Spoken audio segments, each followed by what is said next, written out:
This week on Jerusalem Dateline, Israeli generals call on President Biden not to sign the Iranian nuclear deal and keep a viable military option open.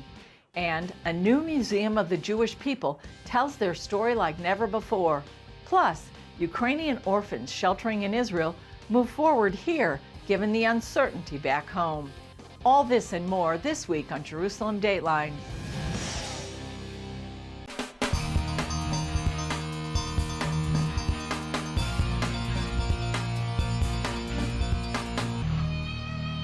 Hello and welcome to this edition of Jerusalem Dateline. I'm Julie Stahl.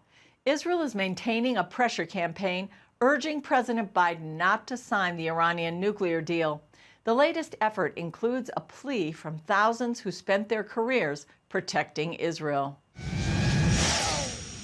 This letter, signed by dozens of former Israeli generals to President Biden, represents 5,000 representatives across Israel's military, security, and law enforcement agencies. He published a letter calling President Biden not to sign the agreement with Iran. We think that this agreement is a huge threat to Israel, to the Middle East, to the whole world. And it basically paves the way legally for the Iranians to become a nuclear power in the end of the agreement in 2031. According to Israeli Prime Minister Yair Lapid's office, he spoke directly to President Biden about their shared commitment to stopping Iran's progress towards a nuclear weapon. The statement added that President Biden emphasized his deep commitment to preserving Israel's capability to deter its enemies and to defend itself by itself against any threat.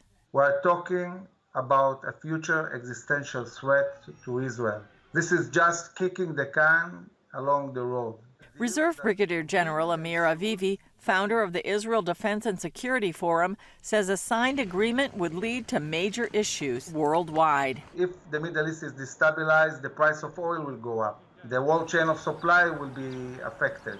Terrorism will be everywhere.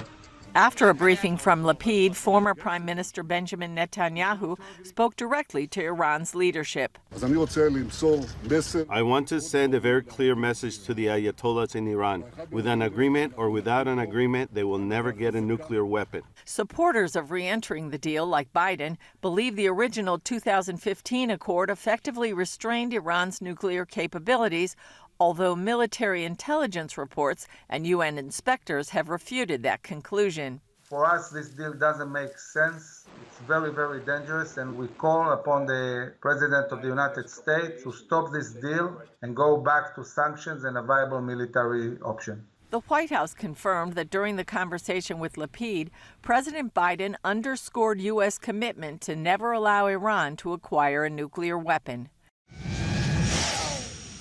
Iranians have few sources of information they can trust in their own Farsi language. Now, a new program from CBN, broadcast to those inside the regime, aims to help fill the gap.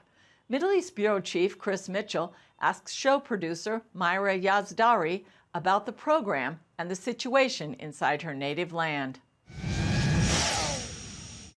Myra Yazdari, great to be with you on Jerusalem Dateline. And, we do so many stories on Iran and the Iranian people. And I was so glad to hear what you're doing with Christian World News in Farsi. Tell us about it. It's just about 3 months old, is that right? Yes, that's true. Well, thank you so much for having me. As you might know, Iranians inside the country, there's no independent media from the government. Mm-hmm. So newspapers, television, the state TV, they all propagate the regime's agenda. What you might not know is about networks and televisions outside of the country, the Farsi-speaking ones, that Iranians don't trust them either. Why? Is regime has, throughout the years, has kind of forced their people around the world in different places? Yes, who were former political prisoners and activists and journalists that after they was released and left the country and they are in free world, you don't expect them to support the regime or the government. Right. But those are actually sent by the regime. And that's how they could maintain this idea of so-called reformist wing of the regime that kept the people busy with this. If you vote this time, this president will bring change, they will create reform. And that's how this idea of reformists lasted for over 20 years. They helped the regime, the entire system to last. So long story short, we sensed the absence of a source that people can trust. Yeah. And that's how we decided to start Christian World News, to not only, provide this trustable source for people, but also bring this Christian perspective for Christians inside Iran who are under persecution. They can see what is going around the world by other Christians. I think that's some of the untold story about Iran, persecution of Christians, and also how many people inside Iran don't like the regime. They're not supportive of the regime. In fact, I would say the majority of people are opposed to the regime. Would that be a fair assessment of what's going on in Iran right now? It's not just the Christians, it's all religious minorities. Right. Even though Muslims who do not support what the regime believes in, what they do to Baha'is, what they do to, all minorities. So, of course, they don't support the regime. Yeah. I know many Christians that left the country, including myself, but many Christians are still in the country, underground churches that, we don't have an exact number, but we know that it's the first growing underground church around the world is in Iran. It's a very young show, but have you had any response from people that have seen it? Yes, from my audience that they've been watching. It is still new. It is, reaching out its audiences. But as I told you, people are really fed up by medias that have ties with the regime. Sure. So they watch you, they follow till they can, differentiate. Is your program also is experts that you bring on the show to talk about topics. If they don't find those ties with the government, they would be happy. Yeah. And how can people watch Christian World News in Farsi? Right now is on Mohabbat TV on Fridays, Iran 6:30 p.m. And also on Facebook, CWN Farsi. Okay. That's how they can find it on Facebook. Well, Myra Yazdari, great to be with you, and much success in your new show, and thanks for being with us on Jerusalem Dateline. Thanks so much. My pleasure. Coming up, a new museum telling the story of the Jewish people like never before.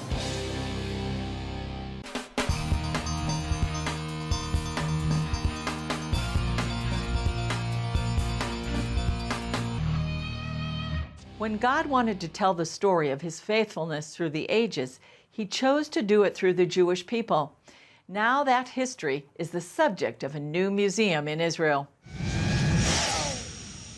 Anu, it means us. That's the name of the new Museum of the Jewish People in Tel Aviv. Its goal? Tell the story of God's chosen people from Abraham until today. It's the biggest museum of its kind in the world. So whereas there are literally hundreds of Jewish museums all over the world, this is the only one that attempts to tell the whole story. The museum combines artifacts, stories, artwork, and innovative technologies to tell the good and sometimes difficult history of the Jewish people like never before. CEO Dan Tadmore believes this story is relevant to both Jews and non-Jews.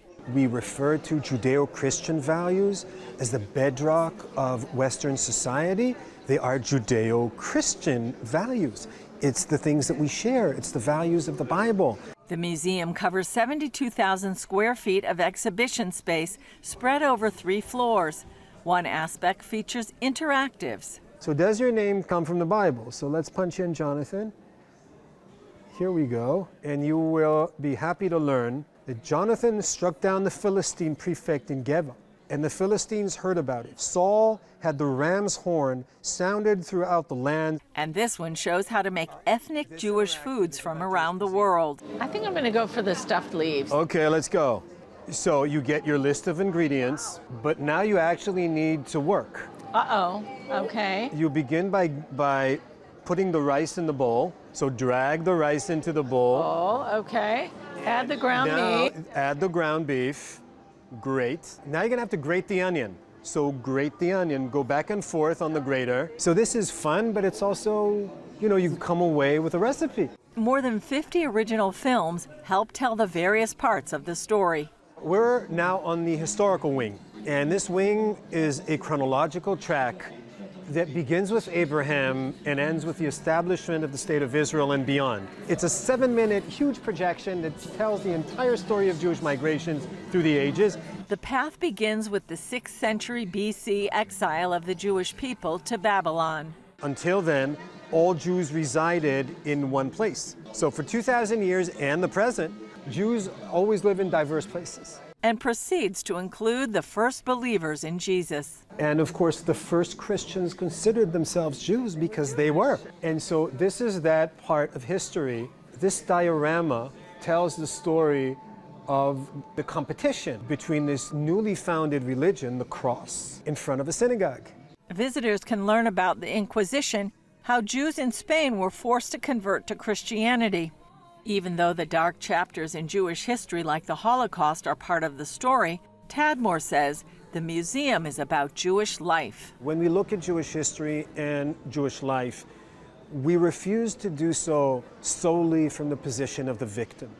Jews have not only been persecuted and survived. Along the way, we've thrived and flourished. The first Jews in North America established the first synagogue there in Newport, Rhode Island. This is a replica of a letter written by George Washington to the Jewish community of Newport, in which he basically says the children of Abraham will always have a home in these United States.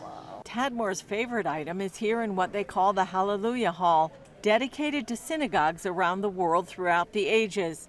Most of the congregations represented are still in use. This was one of the biggest synagogues in Warsaw, Poland. Blown up by the Nazis, the leadership hid the holy items before the Nazis arrived and then secretly sold them to feed the Jews in the ghetto. So this is the actual object from a synagogue that was destroyed by the Nazis over 70 years ago. And it miraculously survived because a Swedish philanthropist acquired it. It somehow made its way to Stockholm, probably because you were able to dismantle it and send it. And it has survived. The synagogue didn't, the congregants of the synagogue didn't, but the menorah did. And so you asked me about my favorite object. Tadmor says the museum is so big you can't see it all in one day, but that only encourages people to return again and again to interact with the never-ending story of the Jewish people. Julie Stahl, CBN News, the Museum of the Jewish People, Tel Aviv. Up next, Mikhail Gorbachev's legacy, setting one Jewish captive free and opening the Jewish immigration floodgates to Israel.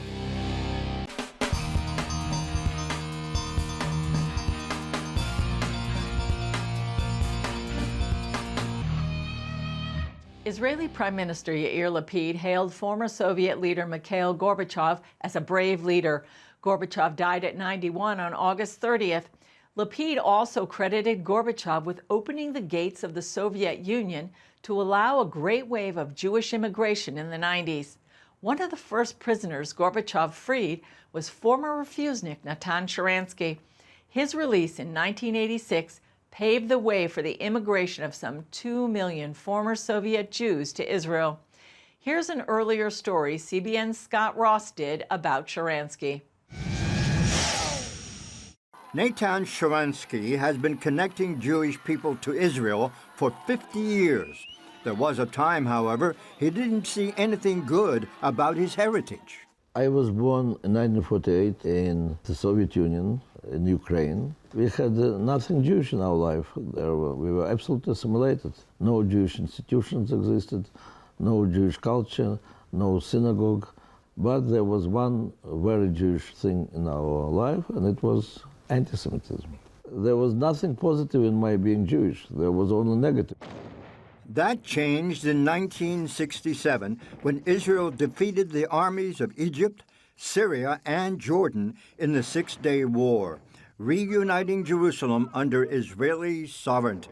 Here, Israel emerges victorious after the attempt of Arab countries to destroy it. And the Soviet Union made a lot of efforts to destroy Israel. Would the Soviet Union allow you to emigrate? It was impossible. It was the regime who already killed tens of millions of citizens. So they would have no problem to kill another few hundred Jews, but we were lucky. Our struggle from the very first day became the struggle of all the Jews in the world, and with the time also of many non-Jews. And they succeeded to link all the interests of Soviet Union with the fate of Soviet Jews. As an advocate for human rights and the Zionist movement, Sharansky also became known as a refusnik, a Jew who was refused permission to leave the Soviet Union and immigrate to Israel. When they arrested me finally after a few years of my activities, they accused me in high treason and explained that I will not get out alive, I'll be sentenced to death if I will not say publicly that they're right and we're wrong. Sentenced to 14 years, he served 9, largely for spreading truth about human rights abuses in the Soviet Union. Now, I understand when you were in prison that one of the things that strengthened you was the Book of Psalms. My Hebrew was not good enough, and I was reading, comparing different words, sentences, and it so happened that the first sentence which I understood fully was Psalm 23, and when I go through the valley of death, fear no evil because you are with me. Were you a believer in God before this? There is no physical explanation why you are ready to sacrifice your life if you don't understand that there are things which are much bigger than your physical survival. When I understood that I'm released, when they took away all the prison clothes, gave me civil clothes, and brought me to the airplane, so I was lying in the snow, refusing to move until they'll bring me back my psalm book. You still have it? It's always with me, yeah. No, that's it? Yeah, that's it. Sharansky and his wife Avital were married one day before his arrest. She then led the charge for his release. They crossed the border and the airplane from Israel took me, and that's how I met, after 12 years, my wife, and that's how I met all our Jewish people. So the day which started in Soviet KGB prison finished near the Kotel with thousands of our friends celebrating my release. His struggle played a major role in the fall of the Iron Curtain, which opened the door for 2 million Jews to leave the Soviet Union. Years later, Sharansky headed the Jewish Agency, the organization that brings new immigrants to Israel. So it is really the history of Exodus repeated itself in modern history. Scott Ross for CBN in Jerusalem. Still ahead, Ukrainian Jewish orphans sheltering in Israel move forward with their lives here, given the uncertainty back home.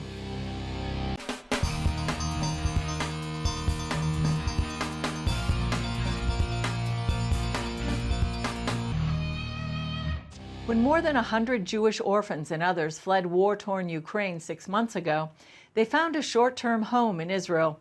The group is moving forward with their lives here for now, given the uncertainty back home. A rabbi and his wife led the orphans, other children, and staff out of Ukraine and found a safe landing outside Jerusalem. The sign behind me says Bruchim Habaim. That's welcome in Hebrew. And these Ukrainian refugees have certainly felt welcome here at Nes Harim for the last 6 months. The half year we were here was the most wonderful half a year. We didn't know there was such a thing in the world, that they would receive us with such love. People really opened their hearts and their arms to us and just did whatever they could to help us out. So that was really amazing. And we feel that. It was very, very, very heartwarming. Rabbi Shlomo Wilhelm and his wife Esther led the Jewish community in Zhytomyr, Ukraine for 27 years before fleeing the war. Now their entourage is leaving Nes Harim for the Israeli coastal city of Ashkelon, where they'll stay for at least a year. But it's very much a transition period, which means we always knew we wouldn't be able to stay here forever. So it was like we got used to life here, and now we have to get ready to go on. There's no contradiction between good and bad. Everything good comes with difficulty. All of life is a challenge. All of life is about continuing to go forward. Everything new is like the peel of a seed. Before a tree starts to grow, the seed decays in the ground and then a new tree grows. CBN News first met the group shortly after their arrival in Israel. It came during the Purim holiday, when Jews celebrate deliverance from evil, as told in the Book of Esther. We've continued to follow them, such as when the kids' teacher from Ukraine made a surprise visit, and now for their farewell party. Gili Maimon manages the Nesharim Field School and became hero and friend to the children. This was a very, very special project that Kakal did together with the Israelis. We will miss them and we wish them a lot of success on their new path. Irena Kabakova says she has mixed emotions. I feel, a bit sad, yes, because we are leaving, and happy, yes. I'm in a good mood. I'm here for my children. I hope they will have great future here. Nesharim is a field school of Keren Kayemet Israel, Jewish National Fund, also known as Kakal. It's normally a place where youth groups and others come to hike and enjoy nature. Kakal is an organization of all the Jewish people. We say that every Jew here in the land and in the diaspora has a share in Kakal. Therefore, it was clear and natural that we would help the Jews in Ukraine. CEO Ben Ami says Kakal also is helping Jews still in Ukraine with humanitarian aid. It was our privilege to fulfill part of the goals, part of the aspirations of Kakal. It was exciting, it was humane, and it really emphasized how important Kakal is, not only for Israel, but for Jews around the world. Julie Stahl, CBN News, Nesharim, Israel. That's all for this edition of Jerusalem Dateline. Thanks for joining us. Remember, you can follow us on Facebook, Twitter, Instagram, and YouTube. And you can also access CBN content through our CBN News and other CBN apps. And don't forget to sign up for our email blasts so you can continue to receive all of our exciting CBN content. And remember, the God who's watching over Israel, and you and me, never slumbers nor sleeps. I'm Julie Stahl. We'll see you next time on Jerusalem Dateline.